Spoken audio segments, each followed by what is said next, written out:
Hey guys, this is Jonathan from Fitness for Freedom. Today we are going to show you the top 3 exercises to get your glutes activated.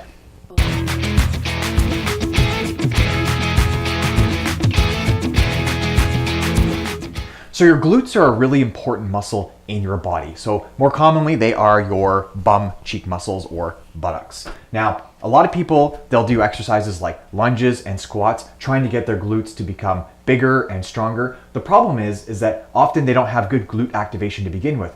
So if you're someone like this and you're doing all kinds of lunging exercises specifically for your glutes, but you're unable to really activate your glute, then you're going to use other muscles in your legs and you're not going to be able to get the most benefit out of doing that exercise and the most development in your glute muscle. So what we're going to do is go through a series of tests to sort of see how active your glutes are, and then some exercises that you can do to help improve your glute activity. Okay, so to start, you're going to squeeze your glutes. So can you squeeze your bum cheeks together just like this? Okay, so you should be able to get a good activation through them.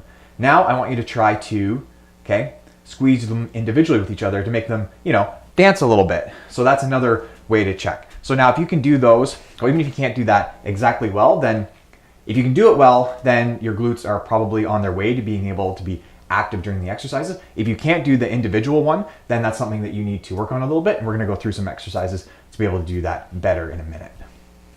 All right, so another good test to see how active your glutes are or how well you can activate your glutes is to simply do a glute bridge. Now to do a glute bridge properly, you're going to lay down on your back with your feet either flat on the floor or your toes up in the air, okay? Knees are slightly bent. I want you to squeeze your glutes and lift your hips up. Okay, so you can do multiple repetitions, or to do this test, then it's better if you hold it up so you can get a feeling for what muscles are actually working.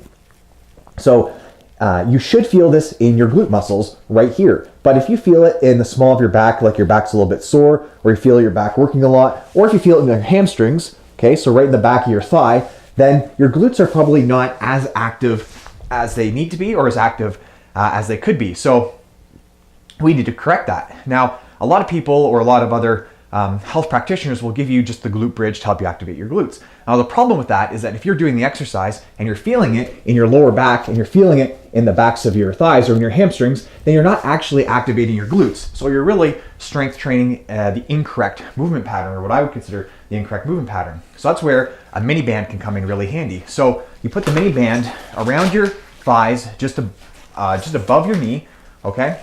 Make sure it's as level as it can be, and then go down and do the glute bridge with the mini band. So what the mini band does is that it forces you to bring your thighs apart from each other. Your thighs are external, or your glutes are external rotators of your thigh, and then it stabilizes your hip. So what that does is that it forces your glutes to be more active, and this is a really good way for you to get your glutes moving. Sort of the last exercise, or one thing I wouldn't want you to do, is to put a ball between your knees, because then you're bringing your legs together and that inhibits your glutes from firing. So a band on the outside is a much better way to get your glutes going. Okay, so now the next exercise that I would have someone do is a clam opener. So with the clam opener, you can do it with the mini band or without. Okay, obviously it's harder with the band or resting a weight on your thigh here. Okay, you line up with your heels just in line with your back, and what you're going to do is bring your knees apart from each other without keeping your feet together, okay?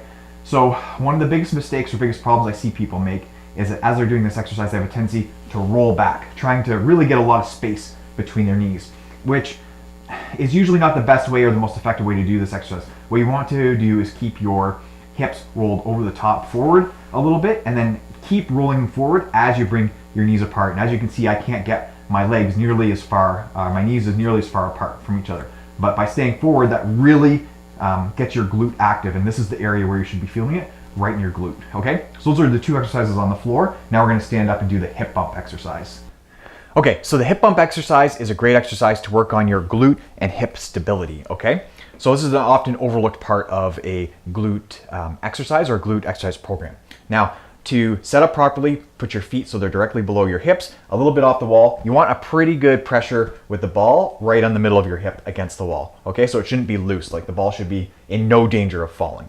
Okay, you're trying to keep your body as square as you can. Use the wall for balance and lean into it, because that's going to help you push harder into the ball, which is going to get more activation out of your glutes.